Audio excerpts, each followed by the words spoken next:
Anna Freud was the daughter of the founder of psychoanalysis, Sigmund Freud. She was born in Vienna in 1895, when her father's radical theories of sex and the mind were starting to make him famous across Europe. She became a schoolteacher and then a psychoanalyst, and pioneered the treatment of children, establishing clinics and nurseries for children who were war victims, survivors of the Holocaust, or just generally troubled by their lives. Perhaps most importantly for us, she is our finest guide to what we call defense mechanisms, which she described best in her 1936 book, The Ego and the Mechanisms of Defense. The book laid out for the first time the core idea that we instinctively try to protect our ego, our acceptable picture of who we are, with a variety of defenses. The problem is that in the act of defending ourselves against pain in the immediate term, we harm our longer-term chances of dealing with reality, and therefore of developing and maturing as a result. Anna Freud highlighted 10 key types of defense mechanisms.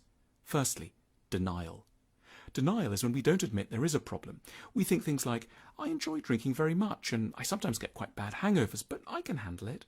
If other people try to get us to face up to the problem, we react very badly. The immediate survival mechanism, the short-term instinct to feel all right about oneself, means refusing to recognize our need for change. Projection. In projection, you attribute a bad feeling you have in someone else. For example, you might develop the impression that your partner is going to be extremely critical if you don't make more money this year than last. But in reality, they may be quite understanding and sympathetic. The harsh, bitter thoughts are not in your partner, they're in you, and they came from, let's say, your mother.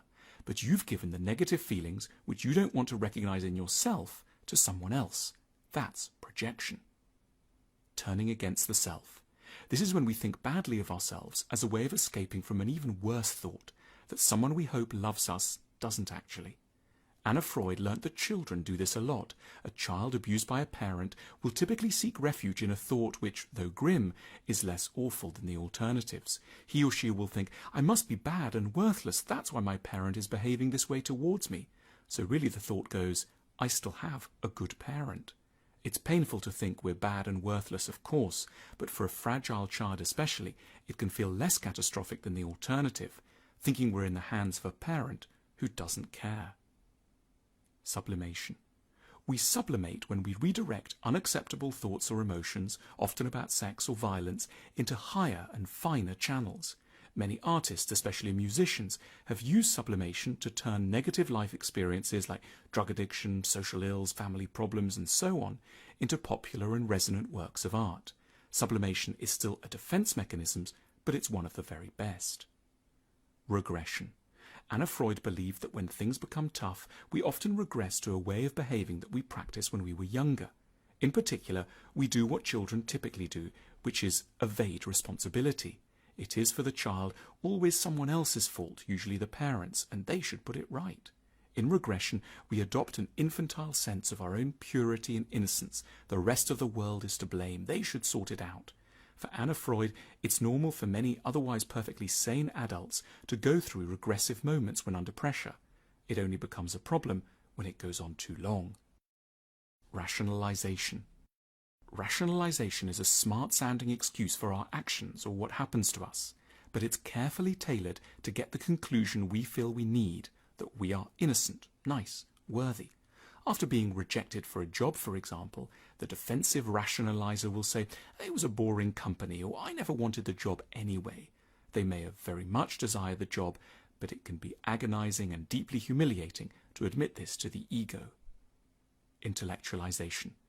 Intellectualization is similar. The scarring sense of loss, guilt, betrayal, and anger on breaking up with a partner might be neutralized by thinking a lot about the history of the late Roman Empire or the government's plans to raise interest rates.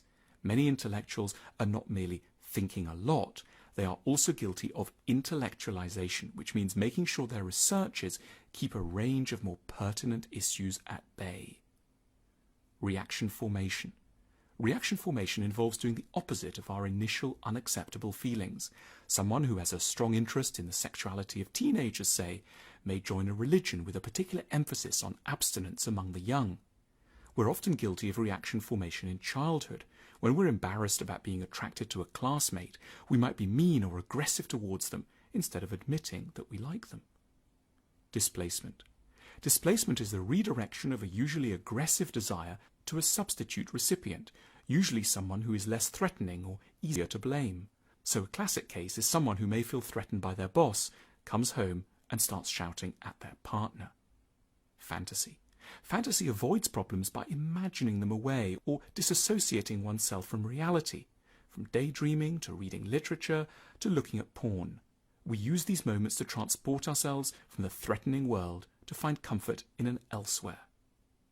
Anna Freud's tone when writing about defense mechanisms is tender and generous. She knows these defenses are quite natural, but she also observes how many difficulties they bring in their wake. They hold back our careers, they're boring for others, and they hurt those who love us.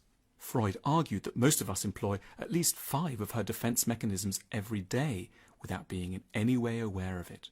She wrote her great book as a way of helping us to see a little better what we're constantly doing, in the hope that we can in future be a little more mature and a little less, as we still say in unknowing tribute to her, defensive towards those around us.